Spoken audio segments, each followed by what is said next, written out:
Hi, everybody. It's Lee on Monday and trying to get better at this Facebook Live thing. It's easy to talk about, but it's harder to do. Just saying. So, number 2 in a series of I'm not sure how long. Over communicating is leadership. Over communication is everything.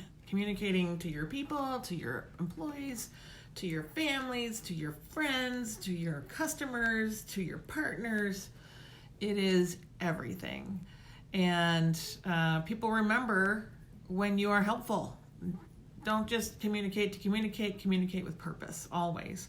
On Mondays, right, here we are Monday, and hopefully you sent an email to, or you connected with your people on Friday. And today you're going to do the same thing with an outlook for the week. Giving people a plan for the week is super important. It's super important anyway that people know what's going on in the week.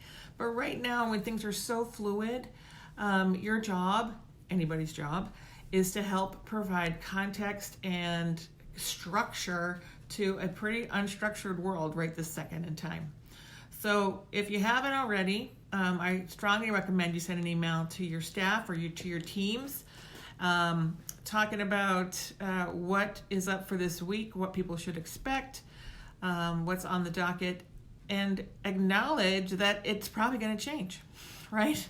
It's probably going to change, but that doesn't mean, because it is going to change, doesn't mean you shouldn't go ahead and talk to people what is the expectation for the week. And also tell them, hello, it's going to change. And that's just the new normal. It's actually the old normal, particularly in our business, in communication. It's the old normal. Everything changes. You make a list and then it's out of date. But right this moment in time, you should do that. Catherine asked, what should I not communicate to my team? How would you be? Well, I suggest being as open as possible. If there are things that are in the air that aren't done yet, aren't finished, and people ask about them, say they're not done. If you don't know what's happening, say that you're working on it, and say that you don't know. The more truthful and open you can be anytime, but particularly in a crisis, particularly in a situation that is so fluid, the more trust you're going to build. And the communication equals trust if it's true, right? Communication that is, disingenuous, is misleading, is obfuscating, is not communicating. That is actually not the definition of communication. So what's the first thing to do today, if you haven't done already, is just set a course for the week.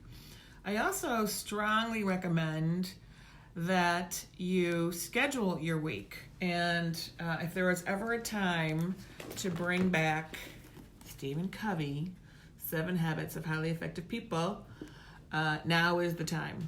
And particularly section 3, which is putting first things first.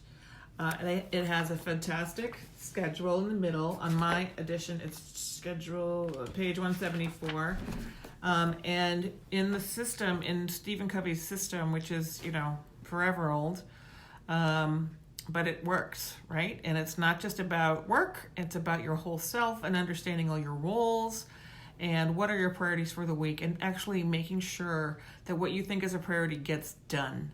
So I do this on Sundays, and I do it the old-fashioned way on a piece of paper that is really big, and have all my roles over here, CEO, team lead, my board memberships. I'm a mom, I'm a wife, I'm a sister and a daughter, a friend, and taking care of myself. And then I actually color code because that's how old I am.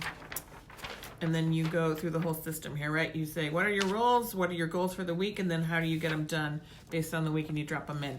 And the thing about scheduling, do it in pencil because it's going to change. But when you put it on paper, you can see how much control you can get, right? Because right this moment, communication is the only thing that you can control is how you communicate. So the more you can do that, the better it is. So those are the 2 things for Monday, March 23rd. Over-communicate, and over-communicate by setting examples and giving schedules in context, right? Context, why are we doing this? Why does it matter? Who's doing what? All that kind of stuff. And setting deadlines and remembering that even though it's fluid and it's weird and it's, who knows, maybe there's not a client on the other side to accept the email, but in your business, keeping your deadlines super important. And when you set a deadline, give not only the time, but actually the date and the time zone, because most of us are working with people all over different time zones. So the more you can do that, the more you can provide context, the more you can provide structure, the more you can be truthful and open and share your help, the more you're communicating and building trust with the people who matter to you. All right, if you have questions, I got some questions over the weekend based on my last one. Please let me know. You can leave a message down here or DM me, or you can email me at lcaraher@doublehalfingforte.com. All right, everybody, have a great day. Bye.